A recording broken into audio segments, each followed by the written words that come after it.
Be me, 34 years old, sitting in my therapist's office for the third time this month. She's asking me again about processing my feelings. I don't want to process anything. I want to go back 11 years and shake myself until my teeth rattle. Let me explain how I got here. When I was 23, I had everything figured out. Worked at a non-profit focusing on women's workplace equality. Had a boyfriend, Andrew, who was honestly pretty decent. We'd been together 2 years. He was one of those guys who actually listened, you know? Cooked dinner, supported my career, didn't expect me to perform femininity. Then I got pregnant. Felt like the world stopped. Stared at that test in the bathroom of my shared apartment for like 20 minutes. My roommate Sarah knocked on the door asking if I was okay. I wasn't okay.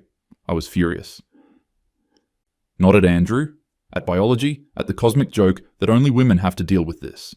At every man who ever got to have unprotected sex and just walk away.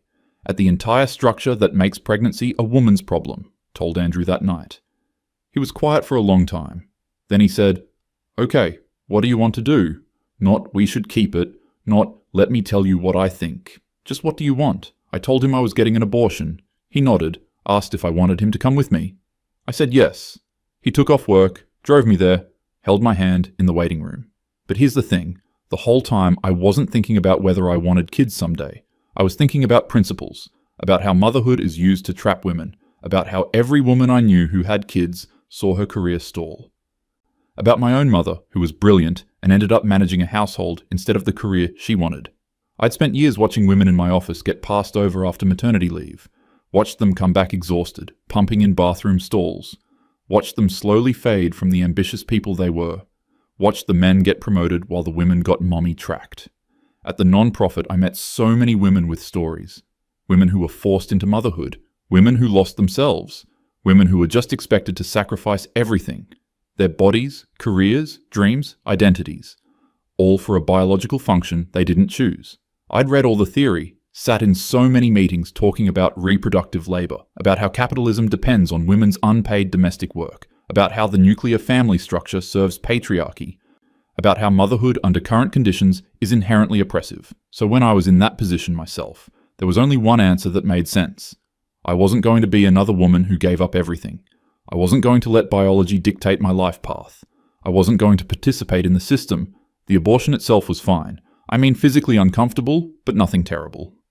Andrew stayed with me after, brought me soup, put on my favorite movies. I felt relieved, like I'd dodged a bullet, like I'd stood up for myself, told a few close friends. They were all supportive. Sarah said she was proud of me for knowing what I wanted. My friend Jennifer said she'd done the same thing at 22. Everyone agreed I'd made the right choice. Went back to work after a few days, threw myself into a new project about wage gaps. Dated Andrew for another year before we broke up. It was amicable, we just wanted different things. He mentioned maybe wanting kids eventually. I told him that was never happening for me. He understood, we hugged, that was that. Spent my 20s building my career, moved to a better position at a larger organization, started making decent money, traveled, had relationships with men who were on the same page about being child-free. Felt free. Felt like I'd escaped the traps so many women fall into. My sister got pregnant at 26. I watched her belly grow, watched her slow down at her job, watched her talk about nursery colours and baby names, felt a weird mix of pity and superiority. Told myself I was glad that wasn't me. She had the baby, a girl. I visited in the hospital, held my niece for exactly 5 minutes. She was wrinkly and red and screamed a lot. I handed her back, felt nothing except relief that I could leave. My sister's life changed completely. No more spontaneous plans. Everything revolved around nap schedules and feeding times. She went back to work part-time. Her husband didn't change his schedule at all, literally proved every point I'd ever made. I'd visit and watch her exhaustion, the spit up on her clothes, the way she'd zone out mid-conversation, the way her whole personality became mom. Exactly what I'd avoided. Meanwhile, I got promoted, started leading my own team, spoke at conferences, published articles about workplace equality, everything I'd wanted, dated a guy named David for 3 years in my late 20s. He was also firmly child-free. We'd go to dinner and smugly watch stressed parents with screaming kids. We'd sleep in on weekends. We'd talk about how we'd opted out of the whole system, how we were living intentionally. Broke up with David when I was 30. He wanted to move across the country for work. I didn't want to give up my position, so we ended it. Another thing I didn't have to compromise on because I didn't have kids. Started dating less seriously, focused more on work, joined boards, networked, built my reputation, felt successful, felt like I'd won. Then last year, just after I turned 33, started having weird symptoms, irregular periods, hot flashes, mood swings, thought maybe I was stressed. Went to my doctor, she ran some tests, called me back in to discuss results. Her face had that professional sympathy look, you know the one. Your FSH and AMH levels indicate premature ovarian failure. I stared at her. What does that mean? It means you're experiencing early menopause. Your ovaries are no longer functioning normally. You're infertile. Felt like the room tilted. But I'm 33. It's rare, but it happens. Sometimes it's genetic, sometimes environmental, sometimes we don't know why. In your case, we're not sure of the cause. I sat there processing. So I can't have kids. The chances of natural conception are extremely low.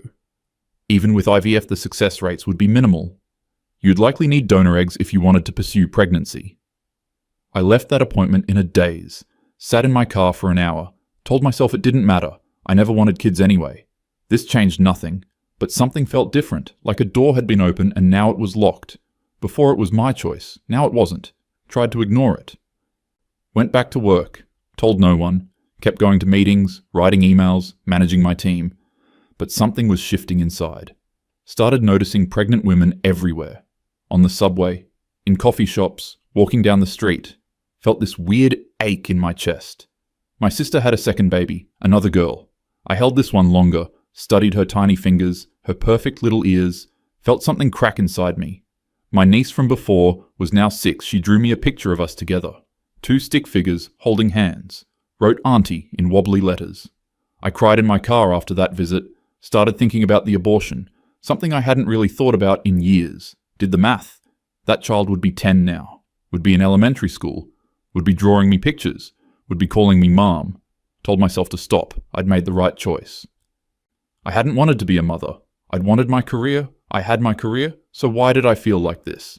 Therapy started around then. My therapist asks careful questions. About what I'm feeling. About what I want. About grief. I don't want to call it grief. I made a choice. You can't grieve something you actively chose not to have. That doesn't make sense.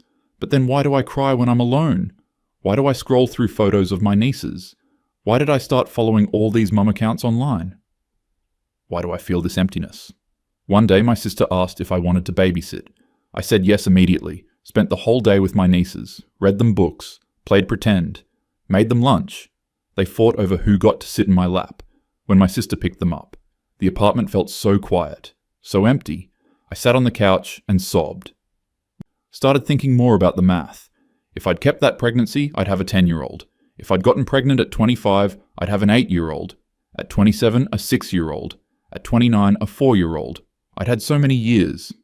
At 30, when I broke up with David, I was still fertile. Could have found someone who wanted kids. Could have made that choice. Could have had years to figure it out. But I'd been so certain, so ideologically committed, so sure that motherhood was a trap. And maybe it is. Maybe everything I believed was true. Maybe women do sacrifice their careers. Maybe the structure is unfair. Maybe biology is used against us. But maybe I could have navigated that. Maybe I could have been one of the ones who made it work. Maybe I was capable enough, resourceful enough. Maybe I could have had both. Or maybe I would have been fine with choosing motherhood. Actually fine, not coerced fine. Maybe I would have loved it. Maybe I would have found meaning there. But I never gave myself the chance to find out. I decided at 23 that I knew exactly who I'd be forever. I let theory override any actual reflection on what I wanted. I let principles make my choices for me. Went to a work event last month. Networking thing. Started talking to this guy, Peter. He was smart, funny. We clicked. He asked me out. We dated for a few weeks. It was going well. Then one night over dinner, he mentioned wanting kids someday. Said he was getting to the age where he was thinking about it seriously, watching his friends become dads, wanting that for himself. I told him I couldn't have kids. He said that was okay. There were other options. Adoption, fostering, donor eggs. If we got serious, we could figure it out. I should have felt relieved. Here was a solution. Here was someone open to alternatives. But all I could think was, it's not the same, which is crazy. I'd spent years arguing that biological parenthood isn't special, that it's a social construct, that adoptive parents are just as much real parents, and I believe that. I do. But for me, in this moment, I wanted to experience pregnancy. I wanted to grow a person inside me. I wanted to give birth. I wanted to nurse. I wanted all the things I'd dismissed as biological essentialism. Ended things with Peter after a month. Told him I wasn't ready for a relationship, which was true, but not the real reason.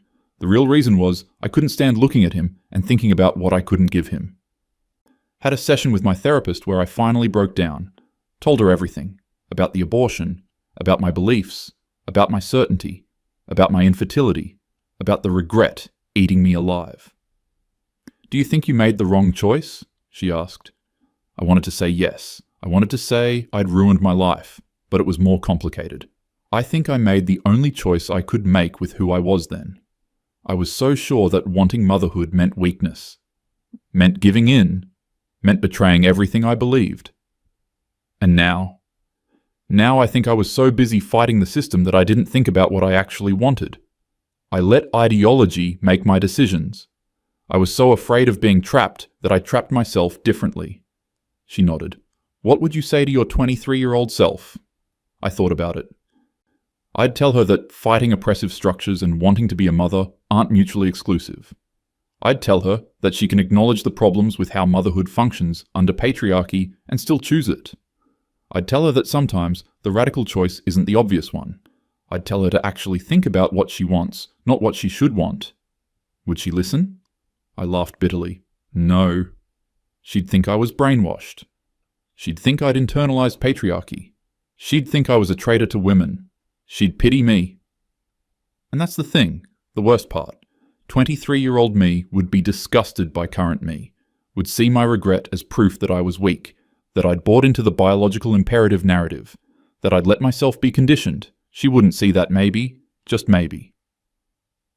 I'd been so defensive about choice that I'd stopped actually choosing. I'd been so committed to one narrative that I'd ignored my own complexity.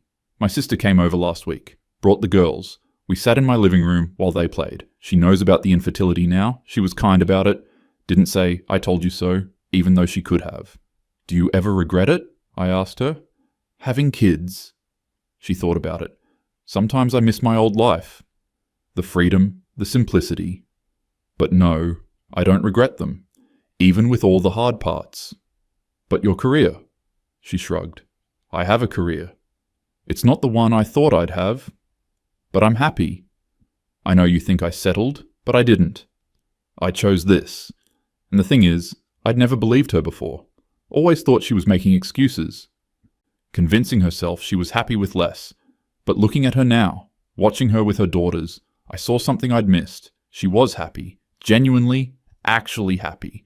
Not in spite of being a mother. Not by making peace with sacrifice. But because she'd found meaning there. And maybe she'd also found frustration and exhaustion and inequality.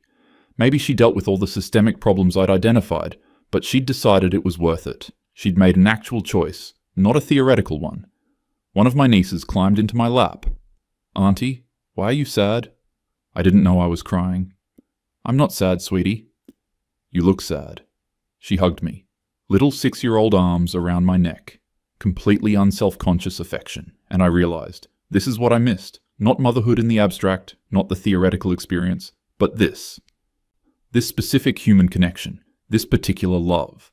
After they left, I sat with it. The grief, the regret, the anger at myself, the anger at the ideology that I'd let override my own complexity. Because here's what I'd figured out. All my beliefs about systemic problems were still true. Women do face impossible choices. Motherhood under capitalism and patriarchy is structured unfairly. Biology is used to limit women's opportunities. All of that was and is real. But I'd taken those true observations and used them to make a choice I didn't actually examine. I'd been so afraid of being a woman who regretted not having a career that I became a woman who regrets not having a child. And the really bitter part, I could have had both. It would have been harder. It would have required support and resources and luck. But I had those things. I had Andrew who was supportive. I had a decent job with benefits. I had savings. I had family nearby. Instead, I made a choice based on principle, based on what I thought a strong feminist should want, based on proving something to myself and the world. And now I'm here. Successful career? Check. Financial independence? Check. No children to trap me? Check. Complete reproductive freedom? Check. So why do I feel like I've lost everything that matters? My therapist asks if I've considered donor eggs, or adoption, or fostering. I have. I've looked into all of it, but there's something about the finality of my infertility, about the door being permanently closed. That's made me realize something. I don't just want to raise a child, I want to have had the choice. I want to have had the years of possibility. I want to have been able to change my mind. And I did change my mind. Too late, but I did. Turns out people are allowed to grow and shift and want different things at different times. Who knew? Went to another work event this week. Same kind of thing. Networking, small talk. Ended up talking to this younger woman, maybe 25. She mentioned she was engaged. I asked about wedding plans. She said they were waiting. Focusing on careers first. Maybe getting married in a few years. Definitely no kids for a long time. Maybe never. And I heard myself in her. That certainty. That clear vision of what she wanted. That commitment to a particular path. I almost said something. Almost told her my story. Almost warned her that certainty at 25 might not last. That she might change. That she should keep her options open. But then I stopped. Because what would I even say? Don't have strong beliefs about what you want. Don't commit to anything because you might regret it. Make choices based on a future self you can't predict. That's not advice. That's just my grief talking. So instead, I smiled and said that sounded like a good plan. And I meant it, because maybe for her it is. Maybe she won't change her mind. Maybe she'll be 40 and perfectly happy with her choices. Maybe she's actually listening to herself in a way I wasn't. The thing I keep coming back to, sitting here in therapy, sitting alone in my apartment, sitting with this weight in my chest, is that I thought I was making an empowered choice. I thought I was taking control of my body and my future. I thought I was standing up to oppression, and maybe in some ways I was. But I was also running scared. Scared of becoming my mother. Scared of losing myself. Scared of being trapped. Scared of being like every woman I'd seen consumed by motherhood. I made a choice out of fear. Dressed it up in political language. Convinced myself it was about principles. But it was just fear. And now I'm left with a different kind of trap. The trap of permanent consequences. The trap of a decision I can't undo. The trap of watching everyone else have the thing. I didn't know I wanted until it was too late. My sister is pregnant again. 3rd kid. She told me last week. I congratulated her. Meant it and didn't mean it. I'll love this baby too. I'll be the fun aunt. I'll show up for birthdays and holidays. I'll be present in their lives. But I'll also go home alone. To my nice apartment with my successful career and my freedom. And my choices. And I'll wonder, for the rest of my life, what that 10-year-old would have been like. What they would have looked like. What they would have called me. What it would have felt like to be their mother. My therapist says I need to forgive myself. Says I made the best choice I could with the information I had. Says I can't judge my past self by my current values. Says grief is normal and valid. But here's what I can't tell her. What I can barely admit to myself. If I could go back, knowing everything I know now, knowing I'd become infertile, knowing I'd regret it, knowing I'd spend my 30s crying over my nieces, knowing all of it, I still don't know if I'd choose differently, because 23-year-old me was so convinced, so ideologically committed, so sure she was right. And I can't imagine her listening to anyone. Even future her. And that's the real tragedy. Not that I made the wrong choice, but that I made a choice without really choosing. I let fear and ideology decide. I never actually asked myself what I wanted.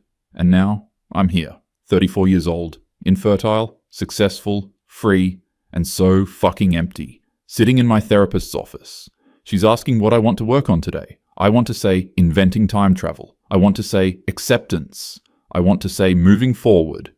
But what comes out is, I want to stop feeling like I outsmarted myself. She waits for me to explain. I thought I was so smart. Thought I had it all figured out. Thought I saw through the bullshit that trapped other women. Thought I was choosing freedom.